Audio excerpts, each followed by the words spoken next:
kalau dilihat dari latar belakang kita mengelola hutan, jadi Bapak Ibu gini, kenapa pembuatan pupuk vokasi pelatihan ini diselenggarakan?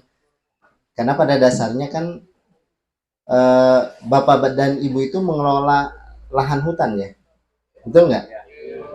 Yang di dalamnya itu ada seperti tadi disampaikan ada kegiatan agroforestry. Jadi kegiatan berkebun dicampur dengan kegiatan kehutanan. Nah ya. Jadi ini tuh mudah-mudahan dari pelatihan ini bisa mendukung kegiatan Bapak dan Ibu, terutama dari suplai dari penyediaan penyediaan pupuknya. Kan selama ini mungkin pupuknya lebih banyak tergantung di pupuk kimia. Nah, nanti di pelajaran berikutnya ada bagaimana pupuk kimia dan bagaimana pupuk organik. Nah, saya sekarang akan menjelaskan kesuburan tanah dan unsur hara bagi tanaman. Jadi kembali lagi ke yang tadi, jadi bagaimana kita kegiatan ini bisa mendukung kegiatan Bapak dan Ibu dalam kegiatan agroforestry, dalam kegiatan wanatani, bertani Bapak Ibu di dalam kawasan hutan untuk meningkatkan produktivitas hasilnya dan juga untuk menjaga supaya hutannya tetap lestari kan, betul nggak?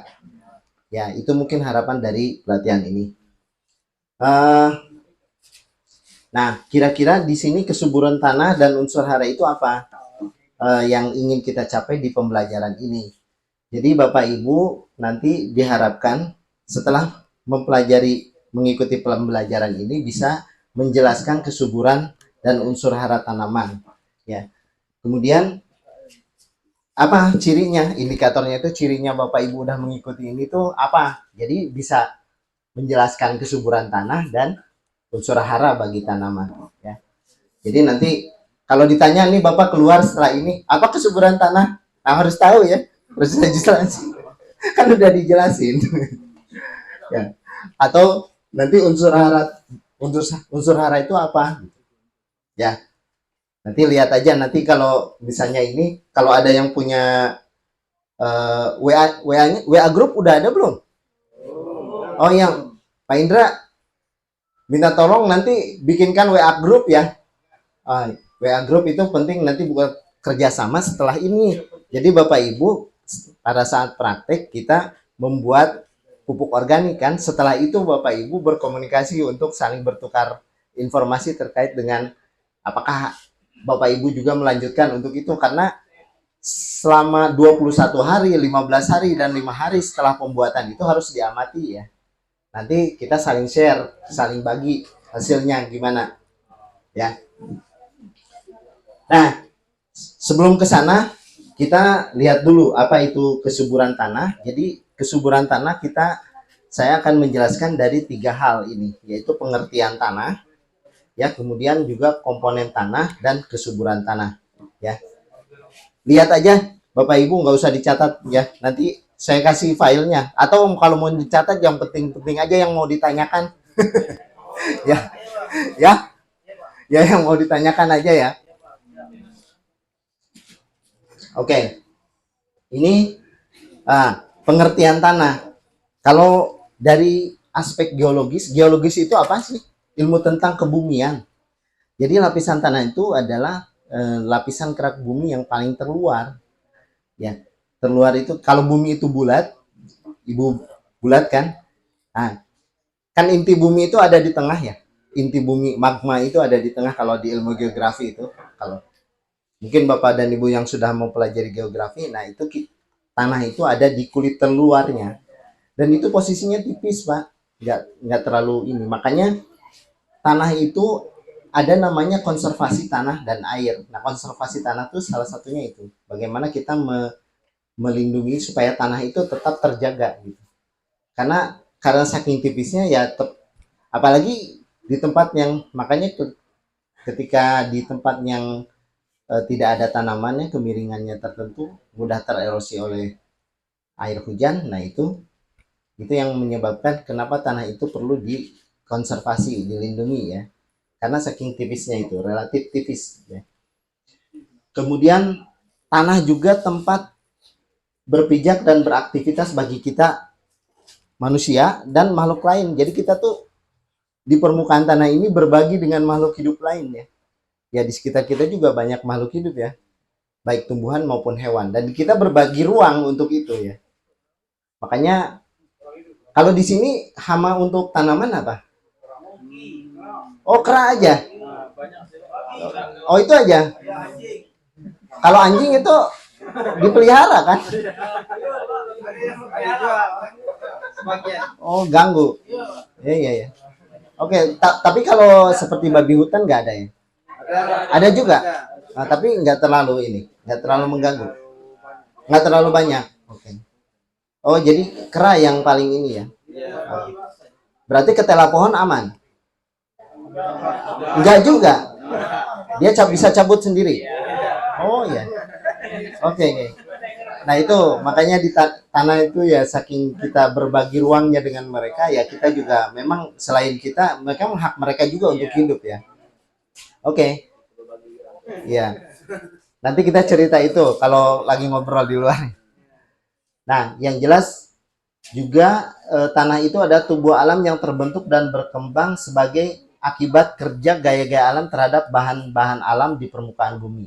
Ya, ini juga tanah juga berasal dari pelapukan bahan-bahan alam kan, ya, dari batuan, dari apa, sisa-sisa gunung berapi ya, yang sudah mengalami pelapukan. Gitu.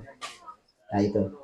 Kemudian juga tanah itu media tumbuh untuk tumbuhan. Nah, yang fokus sekarang itu pengertian tanah kita di sini titik tekannya, yaitu media tumbuh bagi tanaman ya. Oke. Nah, ini kalau dari gambar ini komponen tanah. Coba baca bareng-bareng.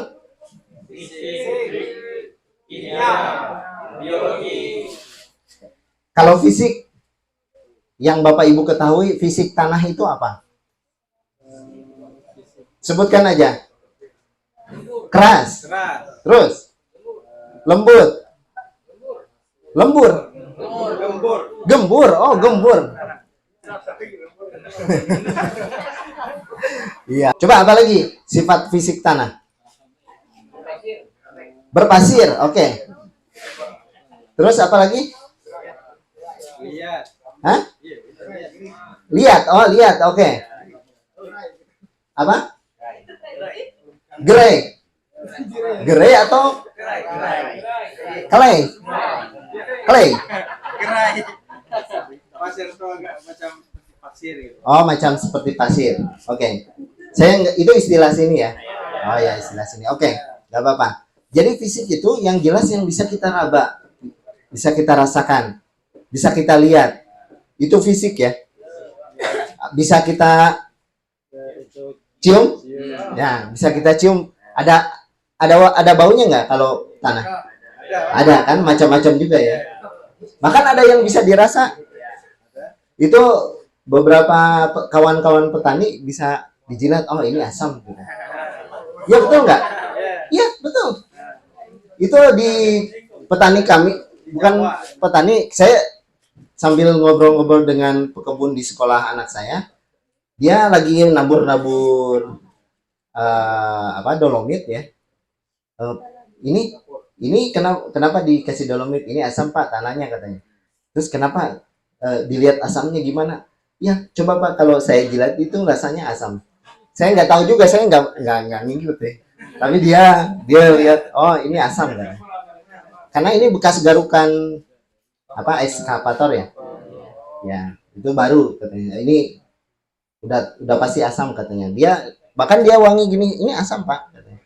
Saya nggak tahu gimana ininya ya, dari bau sama ini rasanya. Tapi yang jelas itu fisik ya. Sekarang kalau kimia.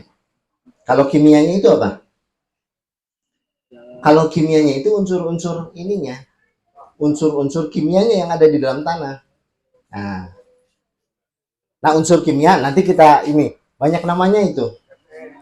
Bapak Ibu tidak perlu hafal, tapi tahu kalau unsur kimia ini kira-kira kenapa kalau kekurangan ini. Nanti ya.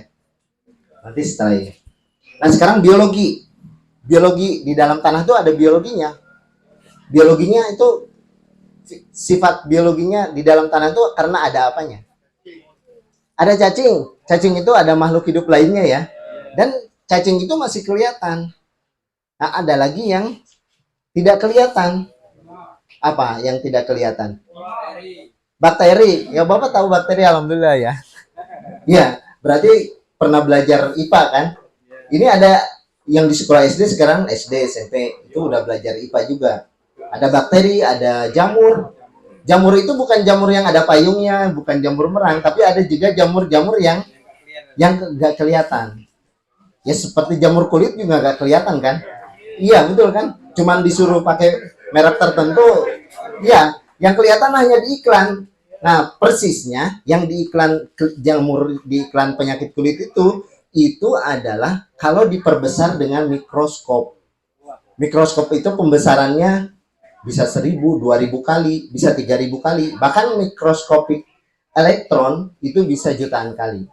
Jadi yang kalau secara kasat mata nggak kelihatan itu bakteri, jamur, tapi ada juga yang jamur yang kelihatan, tapi itu jamur yang gede ya, yang ada payungnya, yang ada bulatannya gitu.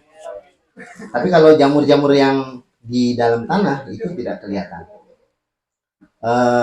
Kemudian apa lagi?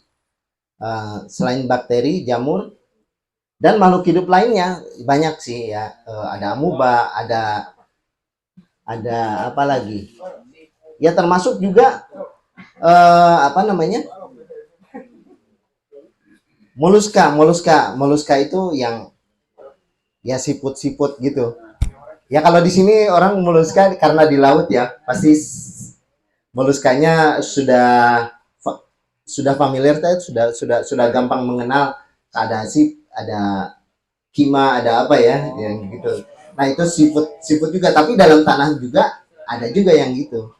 Tapi ada yang mikroskopiknya kalau dia masih dalam bentuk larva ya. Nah termasuk cacing ya. Cacing juga ada yang mikro, ada yang makro, ada yang besar, ada yang kecil. Ada yang bisa kelihatan kasat mata, ada yang hanya bisa dilihat di mikroskop. Itu biologinya. Jadi komponen di dalam tanah itu ada fisiknya. Ya tadi ada yang nyebut pasir, ada yang nyebut liat, ada yang menyebut mungkin yang dimaksud lempung ya. Jadi yang bagian yang halusnya.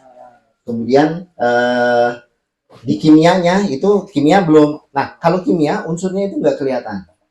Jelas nggak kelihatan. Itu hanya bisa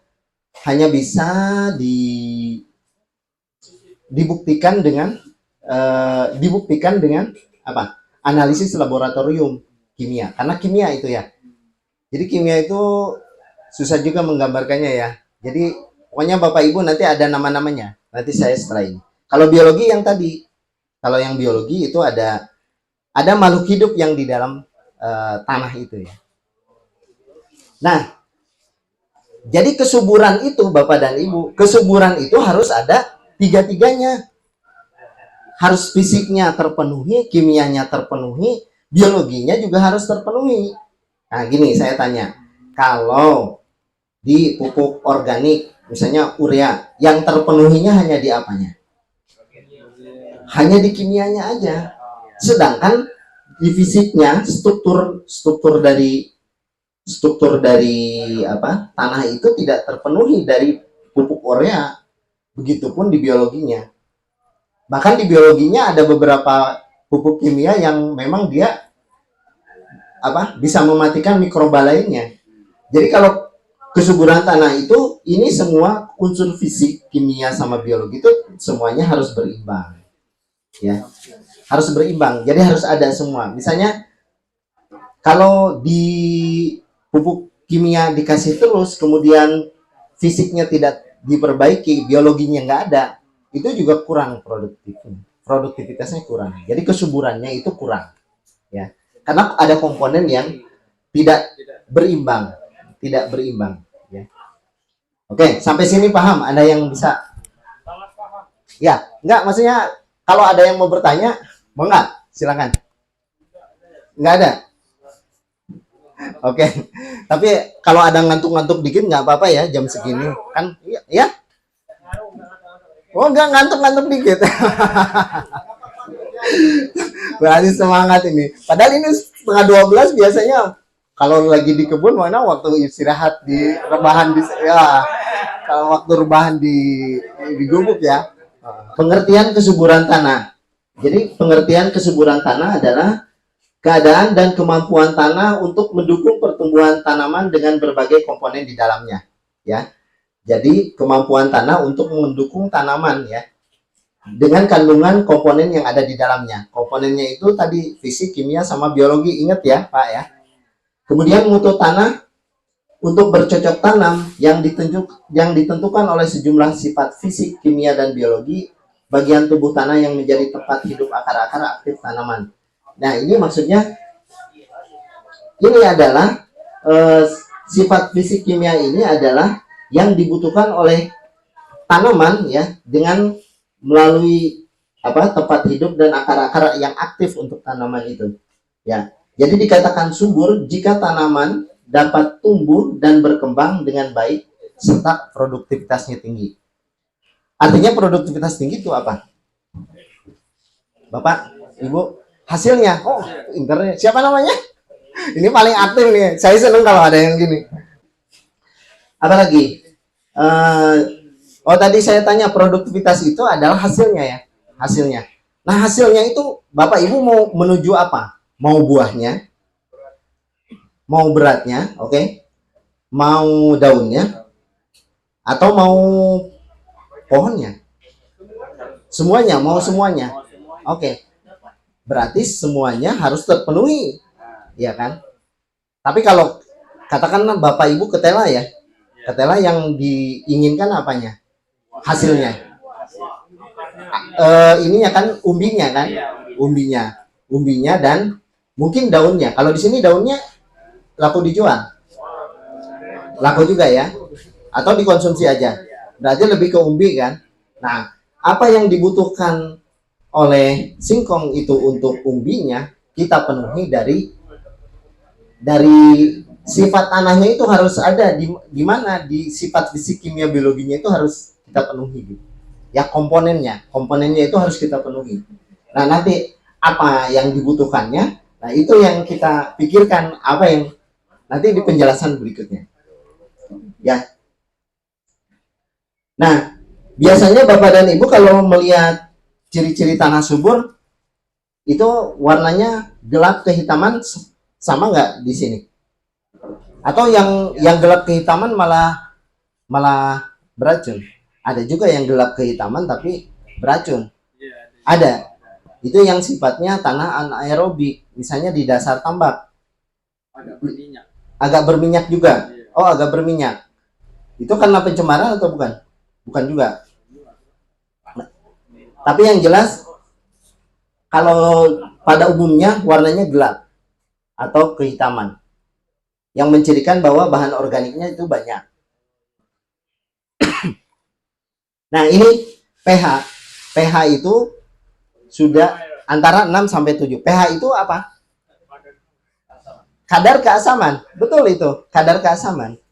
Jadi pH itu kadar keasaman. Itu yang masuk ke dalam karakteristik kimia, komponen kimianya. Jadi 6 dan 7 itu dia itu netral, tidak terlalu asam dan tidak terlalu basa. Ya, kalau istilah di kimianya itu. Jadi kalau asam, nanti Bapak Ibu biasanya dikasih dolomit ya, kalsium. Kalau misalnya terlalu basa, kalau basa kayaknya kalau basa nggak ada perlakuannya mungkin ya. Oh, distabilkan pakai dolomit juga kalau basa. Oke. Kemudian cirinya lagi yang umum itu banyak cacing ya. Ya, itu yang umum. Kemudian tingkat kegemburannya tinggi. Ya, betul. Izin minum dulu ya. Oke, kita lanjut. Itu tingkat kegemburan itu, jadi gembur ya, udah tahu gembur kan? Tidak padat, tidak lengket juga ya. Oke. Itu yang kegemburan itu mencirikan dia apa? Fisik, kimia, biologi?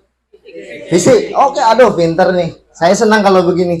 Nah, sekarang kita baru masuk ke mana nih? Kalau unsur hara bagi tanaman. Unsur hara itu apa? Unsur-unsur yang dibutuhkan oleh tanaman, ya. Tapi unsurnya itu unsur kimianya, ya.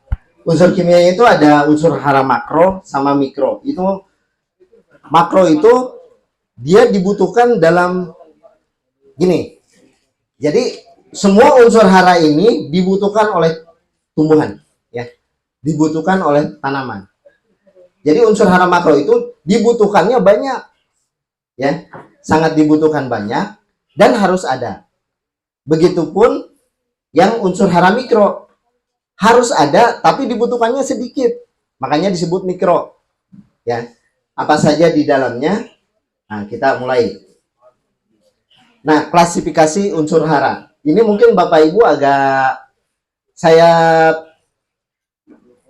yakin yang sudah pernah belajar IPA pernah tahu ini. Saya mau tes ya, yang sudah belajar IPA ya, ilmu pengetahuan alam.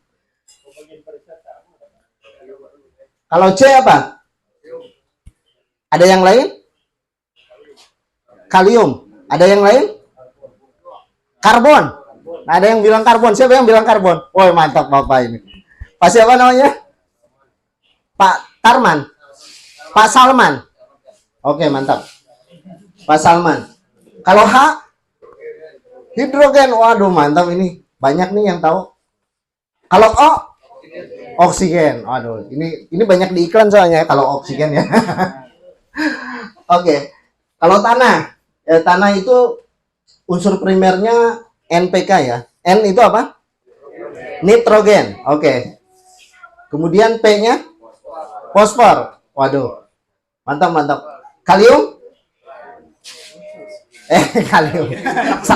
Saya bertanyanya salah. Harusnya K-nya apa gitu. Itu kalium. Jadi nitrogen, fosfor, kalium. Kalau dari udara itu dari udara dan air unsurnya C, H dan O ya. C itu karbon, H itu hidrogen, O itu oksigen. Nah ini yang dari tanah itu unsur makronya Ca. Tadi sudah ada yang menyebutkan kalsium. Mg, wah magnesium. Ini lulus semua ini, udah tahu ya. S, sulfur. Aduh pintar. Udah cocok ini lulus semua ini Pak. Bener. Oke. Terus unsur hara mikro dari tanah. Fe itu apa? Ferum, besi, betul. Siapa yang bilang ferum? Bapak pinter nih. Mantap, mantap. B-nya apa? Boron. Alhamdulillah. Udah tahu ini, IPA-nya 100 kayaknya. Iya. Mn. Mangan. Aduh hebat, hebat, hebat. Terus Cu. Kuprum. Udah tahu kuprum ya? Kuprum itu tembaga. Zn. Zinc. Waduh hebat bener. Lulus ini 100 ini. Terus MO. MO. Kalau MU Manchester United ya, ini MO. Ini mungkin agak asing ya. Ini molybdenum ya. Cl? Cl apa? Klorin. Klorin, mantap, mantap. Unsur makro unsur makro ini nitrogen, fosfor, kalium, kalsium, sulfur, magnesium. Termasuk yang ini CHO ya. Nah, unsur mikronya ini. Tadi kita sudah sebut satu persatu. Nah, ini disebut unsur haranya, Bapak dan Ibu ya. Ini unsur haranya yang dibutuhkan oleh tumbuhan. Jadi unsur hara itu sebenarnya kita dari bahan organik itu ada unsur haranya, tapi unsur haranya adalah unsur yang belum bisa diserap oleh tanaman. Ya. Jadi kalau sudah menjadi unsur hara itu adalah unsur yang memang sudah mudah untuk diserap oleh tanaman sebagai sumber makanannya ya. Oke, fungsinya ini. Fungsinya untuk unsur hara makro merangsang pertumbuhan vegetatif batang dan daun ya. Berarti apa tuh yang makro tadi? NPK kan? Berarti kalau tumbuhannya mau baik batang dan daunnya, kita unsur NPK-nya yang kita perhatikan gitu ya. Dicukupi pemenuhan kebutuhan untuk tanamannya. Memacu terbentuknya bunga, bulir, dan malai. Malai itu apa ya? Dan kalau bahasa di sini nggak tahu juga ini. Nggak. Oh, kayu. Layu. Oh ya. Kemudian mengembangkan akar halus dan akar rambut. Kemudian tanaman lebih tahan terhadap hama dan penyakit, mampu mengatasi kekurangan air pada tingkat tertentu. Nah, sekarang unsur hara mikro sebagai penyusun jaringan tanaman, ya. Kemudian sebagai katalisator atau stimulan. Kemudian mempengaruhi proses oksidasi dan reduksi tanaman, ya. Proses oksidasi itu apa? Pengambilan oksigen, ya. Kemudian membantu mengatur kadar asam, mengatur nilai osmotik tanaman, mempengaruhi pemasukan unsur hara, membantu pertumbuhan tanaman. Oke. Karbon itu fungsinya apa? Nah, kita urai satu-satu ya. Karbon itu unsur hara mikro ya. Fungsinya itu membentuk karbohidrat, lemak, protein, membentuk selulosa untuk memperkuat dinding tanaman. Memang karbon itu adalah unsur yang membentuk karbohidrat, lemak, protein. Bukan hanya pada tanaman, tapi juga pada tubuh kita ya. Tubuh kita juga banyak karbonnya ini. Ya, selain dari ya pokoknya semua makhluk hidup unsurnya ada sama juga. Ya, unsur apa? Karbon. Ada unsur karbonnya. Kemudian menciptakan unsur rasa wangi pada air, sari, bunga, dan buah. Ya. Kemudian membentuk warna daun dan bunga. Nah, ini untuk karbon itu fungsinya ya.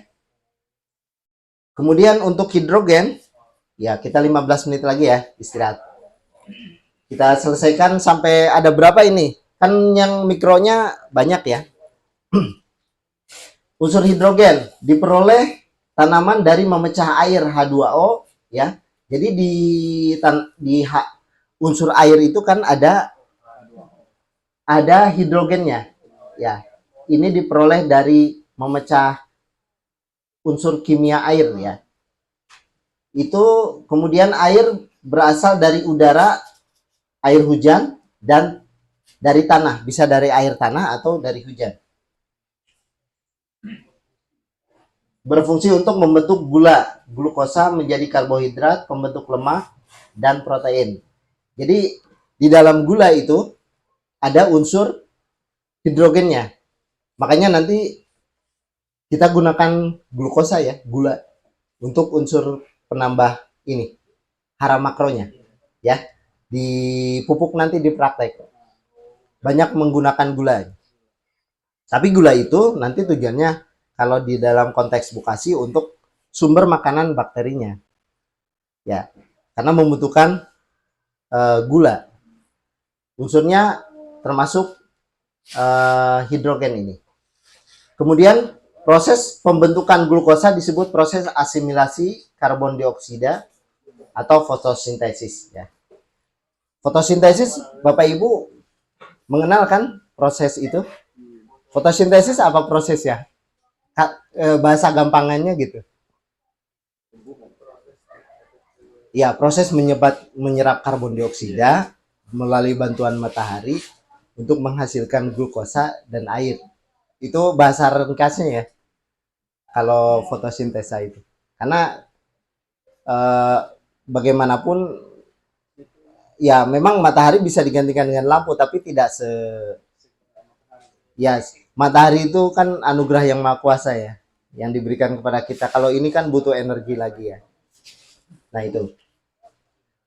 Proses fotosintesis, asimilasi itu ya pembentukan karbohidrat zat bahan organik kompleks dari yang sederhana.